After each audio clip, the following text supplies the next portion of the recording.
Le pouvoir de la conscience, chapitre 19, l'essentiel. Les points essentiels pour une utilisation réussie du droit de prise en charge sont les suivants. D'abord et avant tout le désir.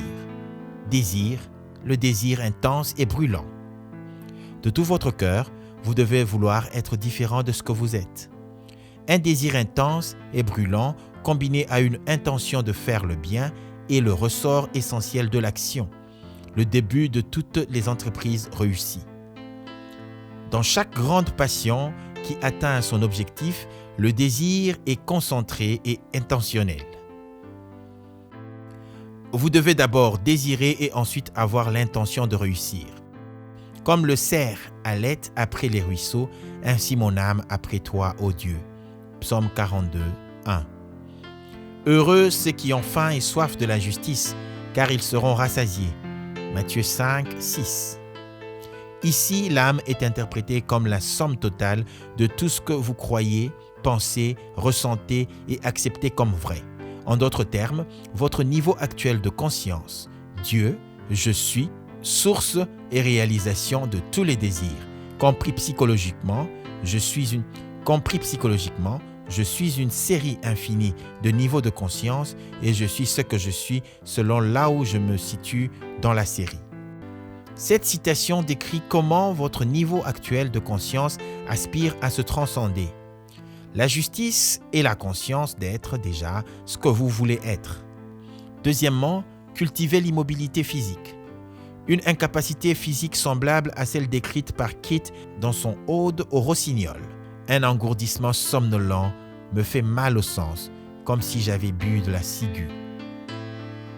C'est un état proche du sommeil, mais dans lequel vous contrôlez toujours la direction de votre attention.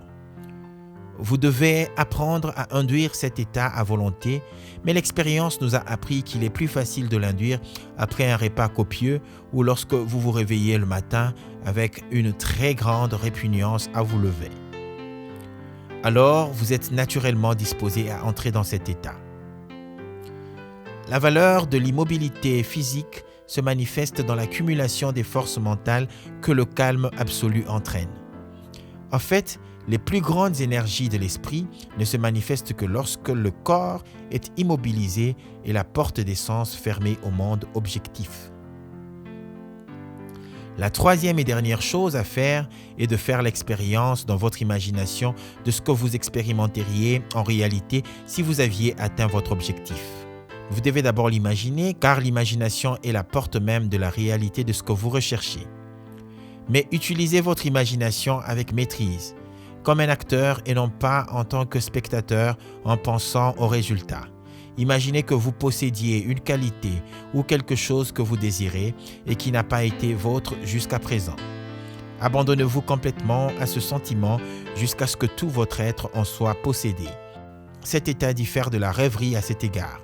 Il est le résultat d'une imagination contrôlée et d'une attention soutenue et concentrée, alors que la rêverie est le résultat d'une imagination non maîtrisée, généralement un rêve éveillé. À l'état contrôlé, un minimum d'effort suffit pour que votre conscience soit remplie du sentiment du désir réalisé. L'immobilité physique et mentale de cet état est un puissant moyen d'attention volontaire et un facteur majeur d'effort minimum. L'application de ces trois points, le désir, l'immobilité physique, l'assomption du désir déjà réalisé et la voie vers l'union ou l'union avec votre objectif. Le premier point est de penser au résultat avec l'intention de le réaliser. Le troisième point est de penser à partir du résultat avec le sentiment d'accomplissement. Le secret pour penser au résultat est de profiter de l'état d'être. Dès que vous le rendez agréable et que vous imaginez que vous le vivez, vous commencez à penser à partir du résultat.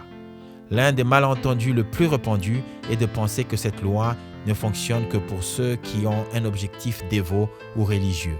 C'est une erreur.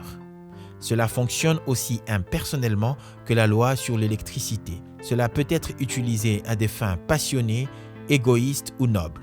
Mais il ne faut jamais oublier que des pensées et actions ignobles entraînent inévitablement des conséquences malheureuses.